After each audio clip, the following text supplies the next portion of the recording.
Yes. Are you? Yeah, me too, exactly. Gangu चांद थी और चांद ही रहेगी. Two women, two stories, two different worlds, but the same journey of dreams, betrayals, and survival. One, a young woman in America who sells pleasure by choice but ends up trapped in a nightmarish fairy tale. The other, a young girl from India who escapes for love, only to be sold into a world she never chose.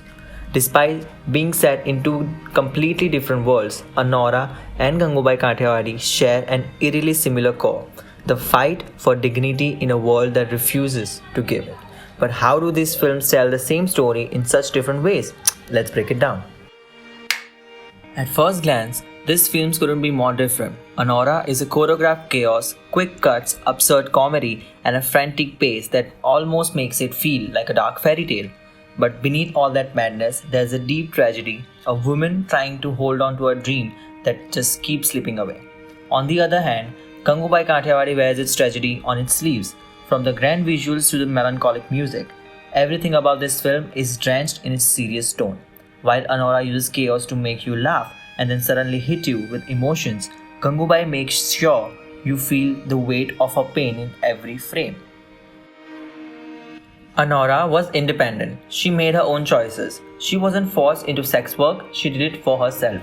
But the moment she saw the chance for something bigger, the American dream, a fairy tale ending, she grabbed it and she fought for it like her life depended on it. But that's exactly when the betrayal hit her hardest. Similarly, Gangubai also believed in a dream, a simple one, a lover who promised her better life, but instead she was betrayed, sold, and thrown into a life she never wanted. Both women had different beginnings, but their tragedies started the same way, with the trust in the wrong person. Beyond the story, the way these films are shot tells us everything about their worlds. Anora is pure realism, quick cuts, handheld shots, and chaotic edits that makes you feel like you're living inside her world. It's messy and unpredictable, just like her journey. Now, in Gangubai Kathiawadi, it's exact opposite. This is Sanjay Leela Bhansali's world, larger than life and drenched in grandeur, every frame like a painting. Where Anora makes you feel trapped in reality, Gangubai invites you into a dream, one where even pain looks beautiful.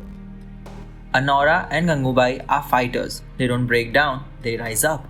What makes both films work so well is how heavily they depend on the lead actresses. Mikey Madison in Anora is electrifying. Her performance carries the film, making you feel every emotion she goes through, from euphoria to heartbreak. And then there's Alia Bhatt in Gangubai Kathiawadi, a powerhouse performance with dialogue that hit like a hammer and emotions that stays with you. Both actresses don't just play their roles, they become them. In Anora, one object always stands out, the red scarf. It's always with her, almost like a piece of her identity. But what does it mean? Red is often a symbol of passion, danger, or rebellion. For Anora, the scarf represents her freedom, her control over her own life. But as the story unfolds, the same freedom is ripped away from her. Now look at Gangubai Kathiawadi. Her color isn't red, but white. White in Indian culture symbolizes purity, power, and even mourning.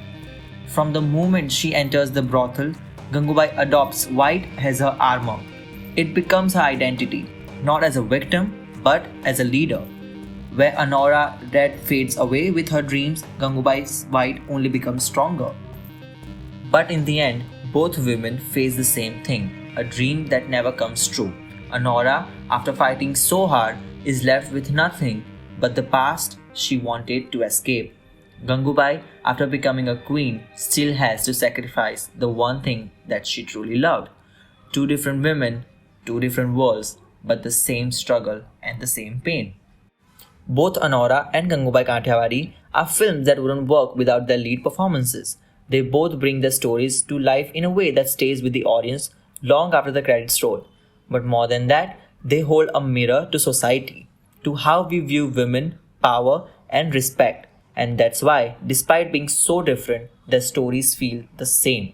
What do you think? Did this film connect with you in the same way? Let me know in the comments, did you also feel this deep connection between Anora and Gangubai Kathiawadi? Are there any other films that you would like me to compare or analyze? And if you enjoyed this breakdown, don't forget to hit the like button, subscribe, and turn on the notification bell so you don't miss the next film analysis on Cinevichar.